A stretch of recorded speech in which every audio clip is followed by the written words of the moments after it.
if it's true, does it change how I live my life?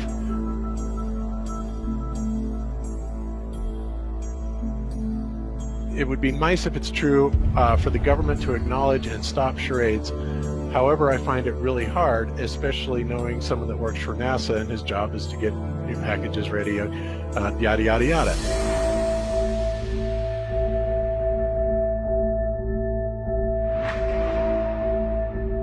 So again, what difference does it make? Well, that's, like I said, that's a great question. And this is something that is not an easy answer because of the magnitude of what we're talking about here.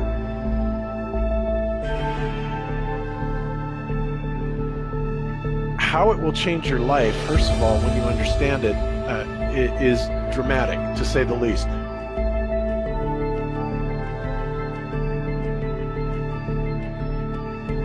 Will it change you from having to go to your job every day and the things that you typically do every day? No. But when this knowledge becomes more mainstream and these agencies are starting to be held accountable, and you understand that they're all participating in this, not just the United States government, not just NASA, but China, Russia, India, all of them have space programs. They all have the same symbolism. They're all doing the exact same thing to their citizenry. The deception goes all the way to the top. And when I say all the way to the top, you have to kind of get rid of the notion that the people at the very highest levels are working together. People that control the world are not, we're not against each other. There was never any such thing really as the Cold War. We're really not enemies with anybody else. This is all a facade that's being brought on for our benefit.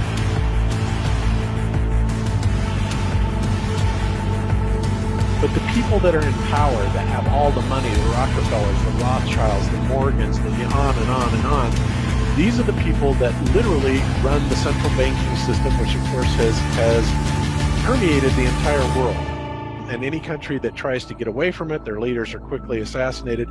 It goes on and on and on. So you have to understand, and I think you have to understand conspiracies a little bit to understand the magnitude of this deception. So why would they do this? Why are they trying to hide the fact that we are on an infinite plane or on a flat earth rather than a ball? The answer to that, there's a lot of answers to that, but in my personal opinion, if you isolate people into the idea that they're on a blue marble that's in the middle of a universe that is really insignificant, and there's thousands or millions and billions of other worlds and possibly other civilizations, that makes most people think that we are insignificant and that, you know, we did actually come about, you know, as some sort of an accident. All right. Now, when people believe that, it is their minds are much more malleable into being given the idea that, you know, there is no God, there is no creator, that all of this is just some sort of random happenstance.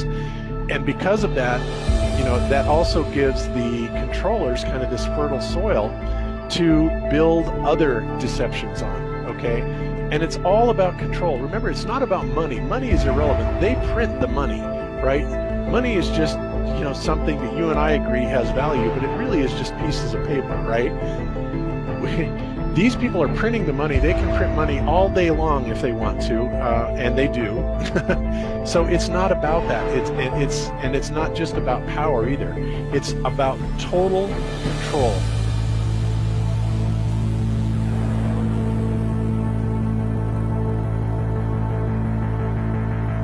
Mental, physical, spiritual, every way, shape, and form possible.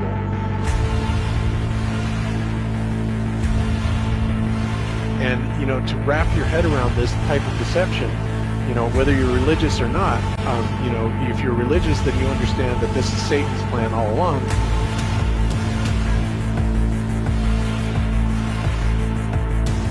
If you're not religious, then you need to understand that, you know, people are power hungry and they will do anything to gain and maintain this type of control.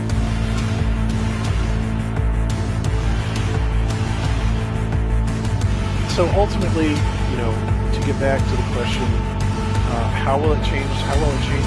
Think about when this idea catches on and the awareness of the level of deception that we are kept under. And I think a lot of people are waking up to it. But at some point, we're hoping that this is going to hit critical mass. And when it does, then all of a sudden these institutions that are taking billions and trillions of dollars from us to simply enslave us, to keep us going to work every day and never having enough money or time, and other countries that, are starving, have no medical attention. And in fact, there's active campaigns to kill these people off, and this is a well-known agenda. But all this aside, when this all goes away, then we're talking about an entirely different world.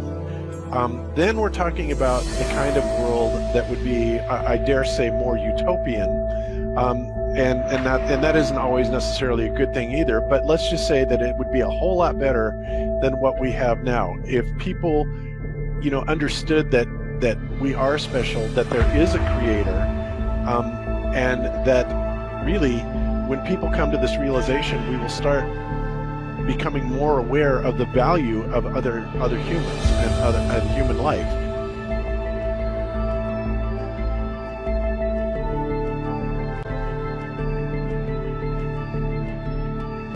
And we don't look at people as, well, just because they're different from us, then they're wrong and they're funny and they're weird. We see each other as brothers.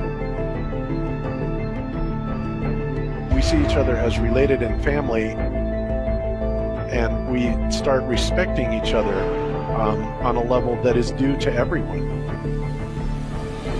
And when that happens, and we get rid of the governments that are enslaving us, and the people above the governments that are controlling them, then all of a sudden we start looking at a society where we can start improving upon ourselves. We can start making our own technologies that will benefit humanity, instead of elite, usurping all these technologies and using it for themselves against us. At that point, everything changes. Absolutely everything changes, because we no longer are living in a slave world. We're living in a truly free world where everybody is sovereign and everybody has much more respect for other selves, other people.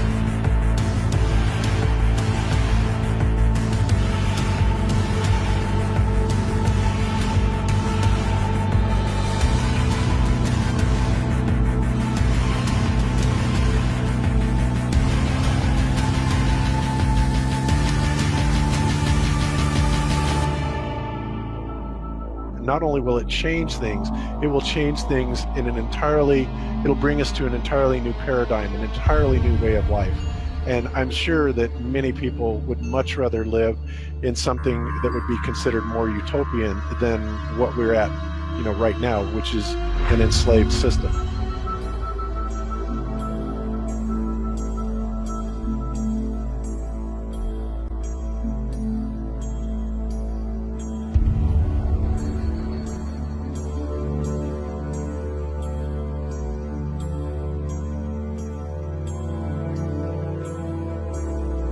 The horizon always appears perfectly flat 360 degrees around the observer, regardless of altitude.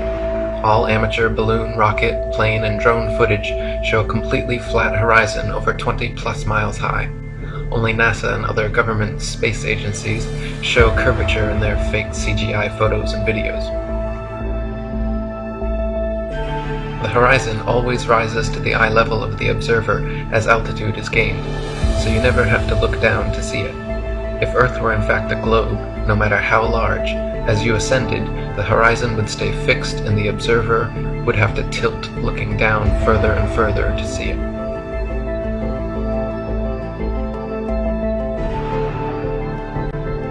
The natural physics of water is to find and maintain its level.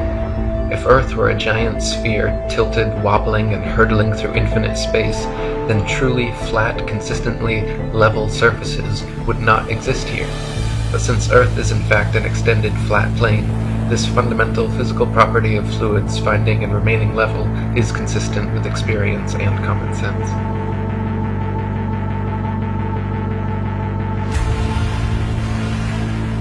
Rivers run down to sea level, finding the easiest course, north-south, east-west, and all other intermediary directions over the Earth at the same time. If Earth were truly a spinning ball, then many of these rivers would be impossibly flowing uphill.